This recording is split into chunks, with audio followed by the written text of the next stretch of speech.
And as always, Ted, kick us off. Who do you have as your winner of the weekend?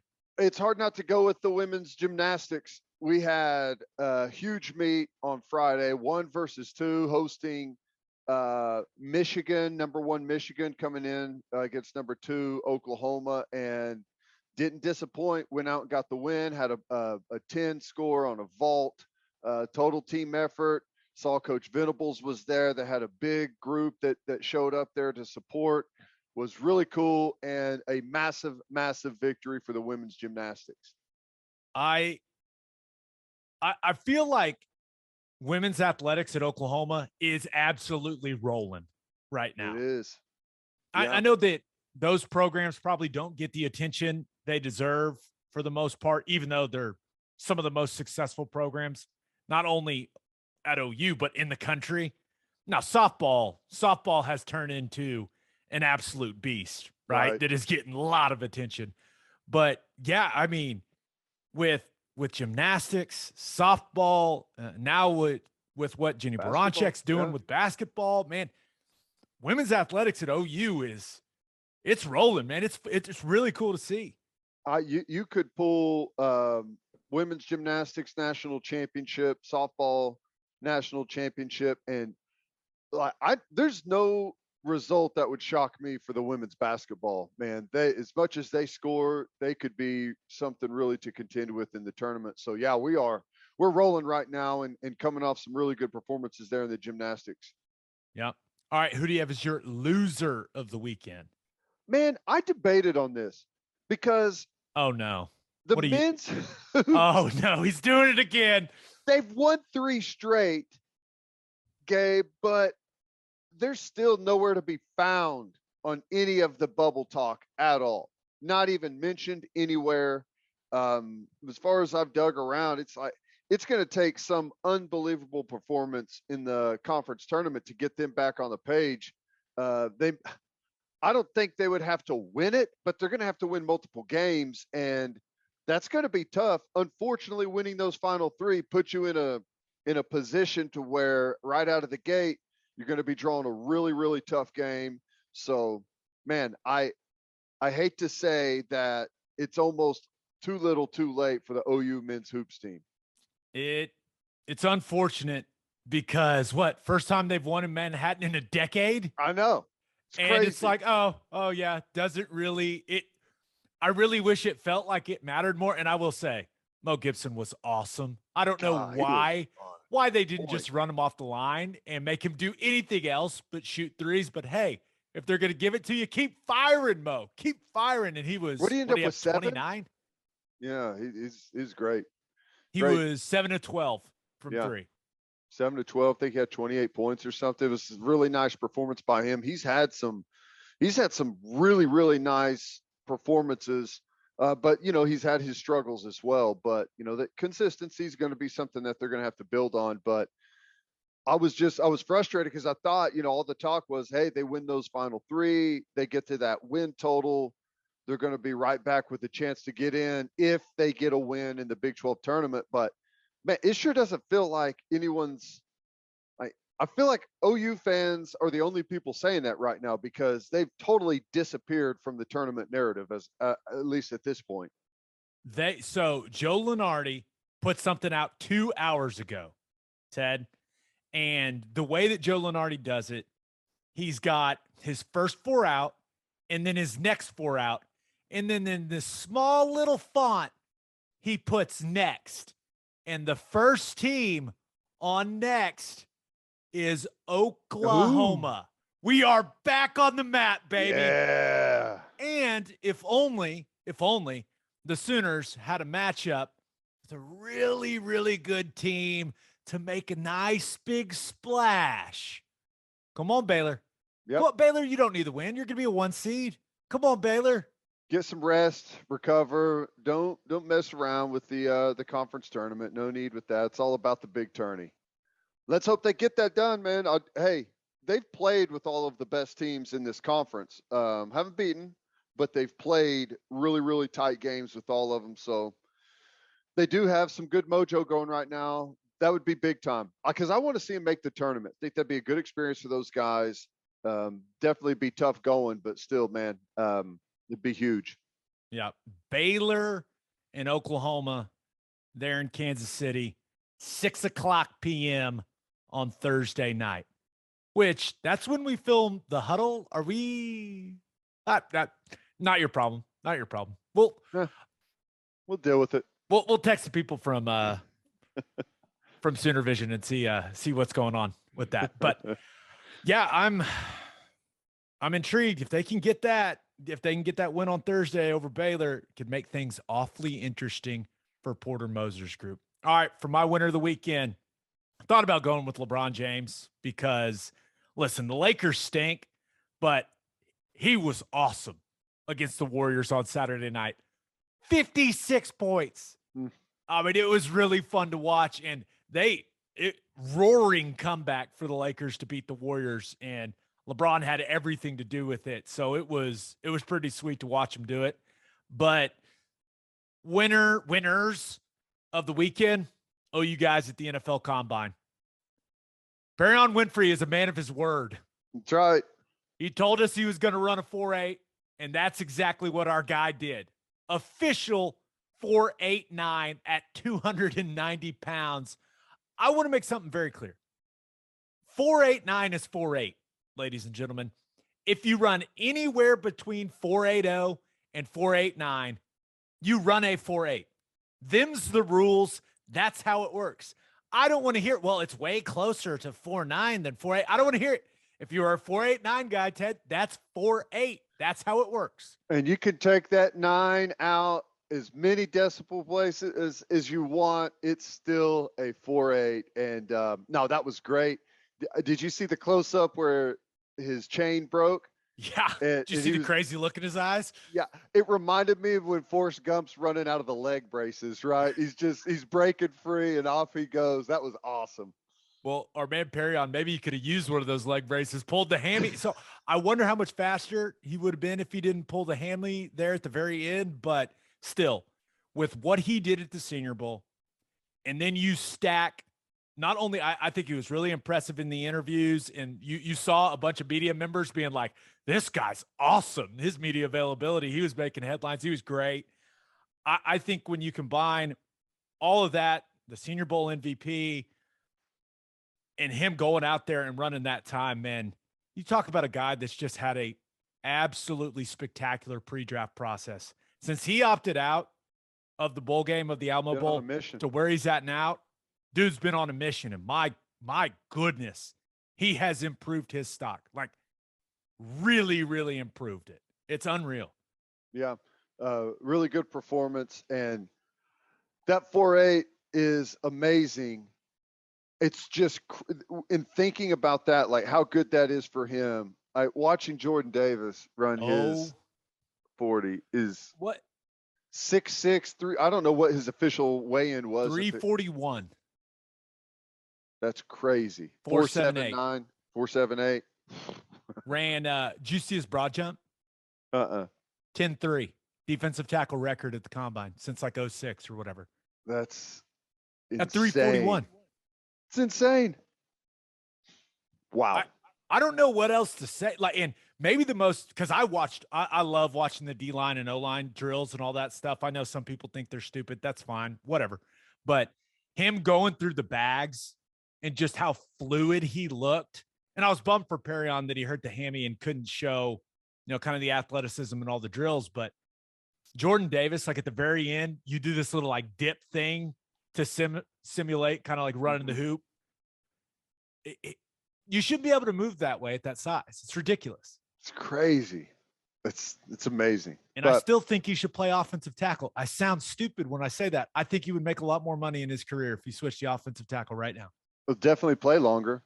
Well, if he could pick it up and get the technique, and I mean there's a big learning curve there. D-line is like there's pass rushing is a skill and all of that, but it's really about explosiveness, right? If you could blow through a block, then you've got it.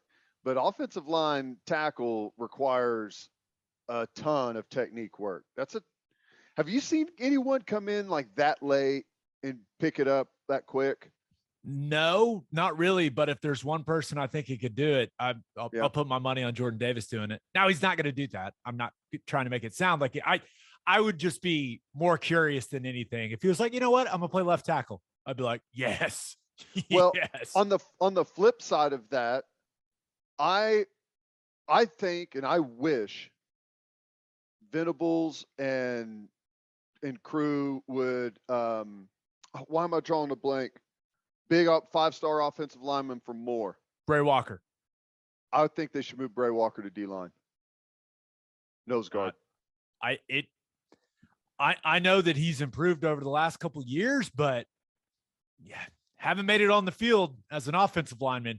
Now, normally offensive line's the last stop. You know what I'm saying? But give me a gigantic, strong dude right there at the point of attack. And I don't know, but we've really veered off from Perrion Winfrey's 4.8. Correct. Yeah. Let's talk about Nik Bonitto. Let's get this back in. First thing about Bonitto, we said he had to come and just kill it at the combine. Man, he looked solid. 248 pounds. I thought he looked a lot thicker and ran an official 4.54 40. A phenomenal time for really him. Good. And I feel like this is going to get a lot of teams' attention. I feel like he's a guy that's kind of slipped off the radar when it comes to, people talking about the big time prospects at the edge position. And I think this got him back on the radar.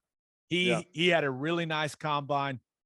I expect this to have a lot of teams going back to the tape and going, okay, let's take another look at Nik Bonitto, because clearly the physical tools are there. Now, only 32.5-inch arms, which, by the way, longer than Aiden Hutchinson's. Turns out Aiden Hutchinson has little T-Rex arms. But I think Bonitto did himself a whole lot of good. Nope, I totally agree. He's got some decent film out there. He's beat some tackles and some nice one-on-ones. I think he did a really good job in that short spy that they have with him. He had a lot of production out of that. I think one of the problems he's going to face, or one of the criticisms, is motor. There's a lot of times whenever he's not just one of the guys that flies to the football. So that's something I think he's going to have to fight a little bit. But whenever you're nearly 250 pounds and you're running a 4.5, and you're a guy that can win off the edge, you're going to definitely get drafted. It's just I don't know where he's going to be picked, but that's a nice showing for him. Absolutely. Yeah, and to Bonitto's defense, we've talked about him kind of being a tweener, but you and I, especially last season, if they just would have let the guy rush like straight up some more, man, who knows what the production would have been. Right? I don't know. I hate to relitigate that, but it makes you wonder. Seeing him look that way and run the time he did, I was just like, damn it, why didn't they just let the guy go? Stop making him be the looper and just let him rush. Just let him rush a tackle one-on-one. Isaiah Thomas. Thought he looked really good. And I know that, he's not the most explosive guy. You look at his vert, you look at his broad, like nothing that's going to wow you. Also, no red flag numbers there. But at 266 pounds, running a 4.70 official 40, like, I thought that was a really good time for IT. No, I think it's a really good time. And it's a guy that has shown that he can do all kinds of different things for you. He can bump down inside. He can play a traditional hand down defensive end. He's still in the size category for a stand-up outside backer. He's a guy that he's really smart. He plays hard. I think he's definitely going to get a shot somewhere. And he's 266. And if you want him to be a hand down defensive end, he's going to put weight on. If he plays multiple years in the NFL, he's going to end up, in my opinion, around that 280, 285 number probably. Yeah. So, yeah, I think he brings a bunch of different angles for a defensive lineman for a team to pick up. Yeah, no, I agree. Okay, Brian Asamoah, Man told us he was going to run 4.5, and well, ran 4.56, and that'll do. That'll do. Now, when he ran and it was like 4.71 unofficial, I was like, that's not right. That's not right. That's wrong. But I will say this. The fact that I would have lost every dollar to my name if someone would have said, hey, I'll bet you that Malcolm Rodriguez runs a faster 40 than Brian Asamoah.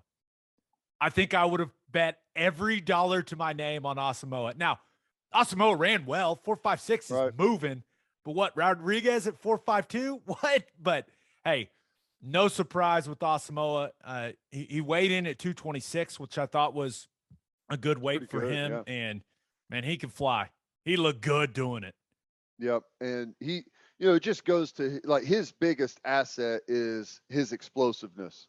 Like, whenever he pulls the trigger, he can go. And that number right there backs it up. He's got good film, has a motor. He's going to get an opportunity. Yeah. So we recorded this, or we are recording this as Delarrin Turner-Yell is going through the drills. He just ran his first 40, 4.51 unofficial. That's good. Which, check the box. Yep. That's good. Plenty fast. Plenty of speed right there. That's huge for him. Yeah. I was thinking high 4.5. Yeah. That's good. That is a really solid number because he's a thick built type of guy. Yeah, I love that. That's really good. Now, safety is an interesting position whenever it comes to the draft. You've got to be a serious outlier physically to go really high in the draft at safety. If you're not that, there's like a big gap between where safeties go.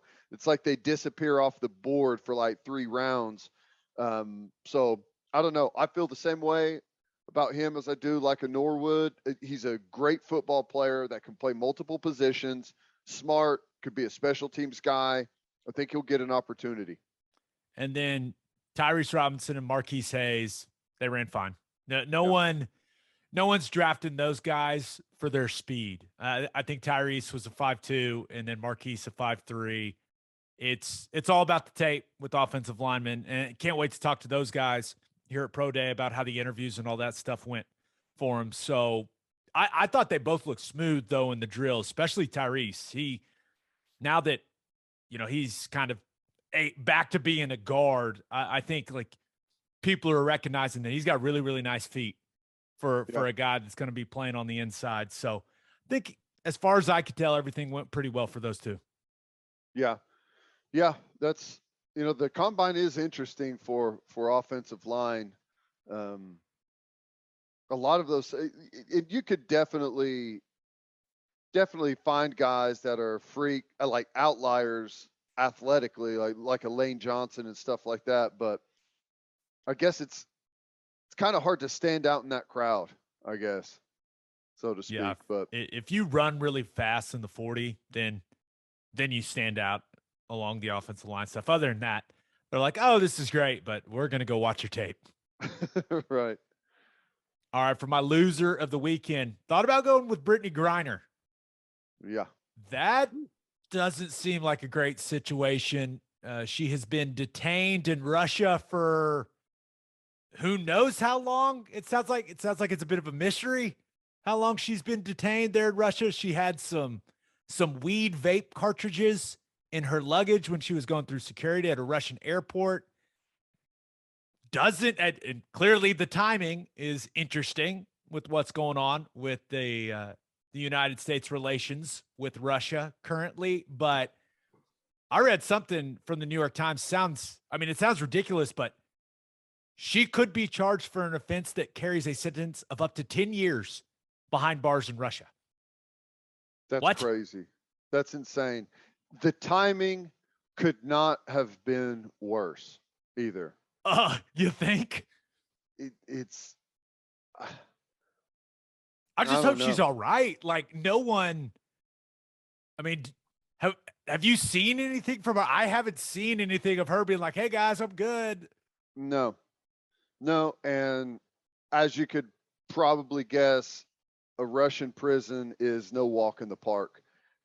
And it's weird. It's at a time whenever like the United States has no leverage at all right now on an issue like this. A lot of times we see internationally, if someone gets in some type of issue, you can go in and start some negotiations on their behalf, but the timing is so bad for anything like that.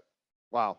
Yeah, and Check the she local laws before you go taking any drugs internationally. yeah, Wow. and if you're wondering what she's doing over there, a lot of women play professionally in Russia. They get paid really, really well. So those It's like a WNBA players, double league deal, right? They'll yeah, go and play and then come back. yeah. So it's a scary situation, man. So wishing for the best for one of the best women's basketball players of my lifetime. So we'll see. But yeah, yikes. But there's only one that can be selected for loser of the weekend, and it's Coach K and Duke. Probably best described as a beautiful disaster. I mean, people spent ridiculous amounts of money to be inside Cameron Indoor for Coach K's last home game. Students camped out for, I guess, like months to get the student tickets for it. There are like 100 former Duke players there. They all had matching T-shirts on. They did a picture and all of that before the game. ESPN promoted the absolute hell out of it all week, only for the pregame ceremony and all that took place before this thing tipped off to be relegated to ESPN2 because Texas and Kansas went to overtime. All this buildup just for Duke to get smacked in the second half by North Carolina. Oh. It was intoxicating to watch. I have never been a Duke guy, and it all stems back to when I was in high school and Coach K was at one of our AAU games watching a couple guys on our team. And after the game, we ran into him, and it was just me and another guy. We asked him for a picture. He said no. I've hated the man ever since. Wow. I was like 13 or 14. Dang. So rooted that, never forgotten that. And North Carolina, that was so funny. If four North Carolina starters went over 20. Our guy Brady Manick with some absolute daggers late in that game. Duke just couldn't guard Carolina. I mean, Duke just could not stop them offensively. And by far the best part of it, right? There's the buildup, kind of the disaster of the broadcast for ESPN. They were not in a good spot. That was brutal. But then you had the game, and we all had that realization moment where it was like, oh my gosh, Duke is going to lose. And like they're cutting to all the people in the crowd. They all have got their faces painted. All the former players have this look on their face like, oh my God. And by far the best part, Coach K, after the game, unplanned speech, and just talks about it was unacceptable. It like tells people to be quiet. He's like, be quiet, be quiet. It was unacceptable. The season has been acceptable. And then I will say, Duke only has one choice. Now, those players, can you imagine how bad those players feel? Oh my gosh. But Duke has one choice. The only way this isn't remembered as like one of the hilarious things in sports is if they go win the national title now, which they are more than capable of. They've got like 4 guys that, whether it's this year's draft or next year's draft, are going to go in the first round. Like, they got talent. There's no doubt. But if they don't, especially with him saying at the end of that unplanned speech after the game, he was like, the season isn't over, and like walked off. It was like his drop the mic moment, except for the mic was on a stand, unfortunately, for Coach K. That could either be the start of the championship DVD, or it could be another thing where it's like now they go lose in the first round, and it just all burns to the ground for Duke. It was hilarious, though. I enjoyed every second of it. It's tough, man. And all the buildup, like, this game is always a big game, obviously, but the buildup just puts so much undue pressure on everyone involved. Like, Coach K's coached, I don't know how many 1,000 games there, but him, his players, all like ESPN just making such a huge deal of it and then bringing in so many former players. It's like the game is hard enough as it is. Like that type of pressure, and you know it's your coach's last one there for the regular season. That's is awesome. I love that North Carolina got such a kick out of it though. That was great. Did you see them flood downtown? Did you see that? Did you see the handshake line between the coaches after the game? No. Couple blow-bys. Couple Really? blow-bys. Yeah. Now, no Wow. one went full Juwan Howard or anything, but there were a couple blow-bys by some Duke coaches. And I was like, oh, how satisfying was that game if you're associated in any way with North Carolina? Oh my Amazing. gosh. Amazing. I love that Manic was a factor there late, looking like Sons of Anarchy, dropping threes on the road. Awesome. Love They've it. had quite the resurgence, North Carolina, Yep. but that was hilarious.